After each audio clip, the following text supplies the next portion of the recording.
గా ప్రారంభించడం వల్ల మక్కల రైతులు మద్దతు ధర కంటే తక్కువగా 1600 రూపాయలకు దళారులకు అమ్ముకొని ఆర్థికంగా నష్టపోతున్నారని మాజీ మంత్రి సిద్దిపేట శాసనసభ్యులు హరీష్ రావు అన్నారు.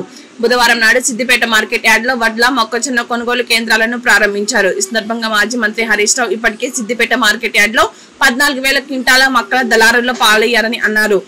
పండిన పంట అంతా కొంటామని బోనస్ ఇస్తామన్న రేవంత్ రెడ్డి ఎందుకు కోతలు పెడుతున్నారని ప్రశ్నించారు.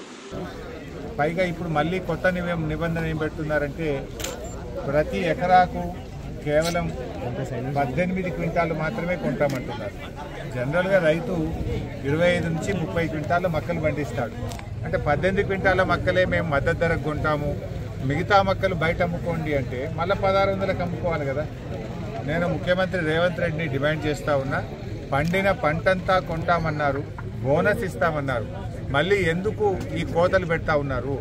రేవంత్ రెడ్డి గారు, ఇవాళ ఈ రాష్ట్రంలో ఏ మక్క రైతుని అడిగినా కూడా 25కు తక్కువ ఏ రైతు కూడా పండదు. 25 నుంచి 30 క్వింటాల మక్కలు పండుతాయి. కానీ మీరు ఇలా 18 క్వింటాలే కొంటామంటే మరి మీద ఉన్నటువంటి ఆ 10-12 క్వింటాలు ఎక్కడ అమ్ముకోవాలి? అది తక్కువ ధరకు అమ్ముకోవాలన్నా? ఇదేమి నియమ నిబంధనలు? ఆనాడు నువ్వేం చెప్పినావు? ప్రతి గింజ మద్దతు ధరించి కొంటా అన్నావు, ప్రతి పంటకు బోనస్ ఇస్తా అన్నావు. బోనస్ అయితే దిక్కే లేదు. కనీసం పండిన పంటనన్నా కొనవయ్యా అంటే అది 18 క్వింటాలు మాత్రమే కొంటామని చెప్పి ఇలా రైతుల ఉసురు పోసుకుంటున్నారు. ఆ సెంటర్లు కూడా అడగంగా అరిగోస పెట్టి వంట చూడు దొంగలు పడ్డాక 6 నెలల కుక్కలు మరిగినట్టు ఇలా పంట అంతా అమ్ముకున్నాక ఈ కొనుగోలు కేంద్రాలు నువ్వు స్టార్ట్ చేస్తూ ఉన్నావు. పోనీ అదన్న మొత్తం కొంటావా అంటే దాన్ని కూడా మేము కోతలు పెడతా అనేటువంటి పద్ధతి మంచిది కాదు.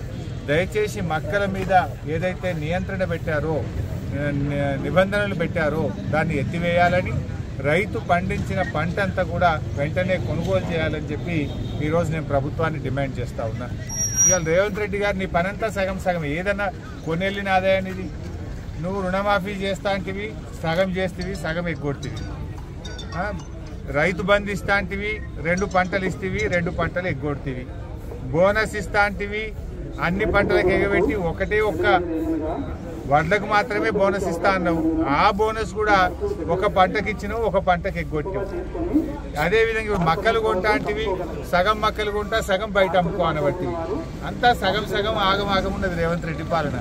ఏదన్నా ఒక్కటన్నా కొనేళ్ళిన ఆదాయాన్ని రుణమాఫీ సగమే చేస్తేవి, బోనస్ ఒక పంటకి ఇస్తేవి, ఒక పంటకి ఎగ్గొడుతీవి, రైతు బంధు 2 పంటలకు ఇస్తేవి, 2 పంటలకు ఎగ్గొడుతీవి, మక్కలు కొనవయ్యా అంటే సగం కొంటా, సగం బయట అమ్ముకో అనబడుతుంది.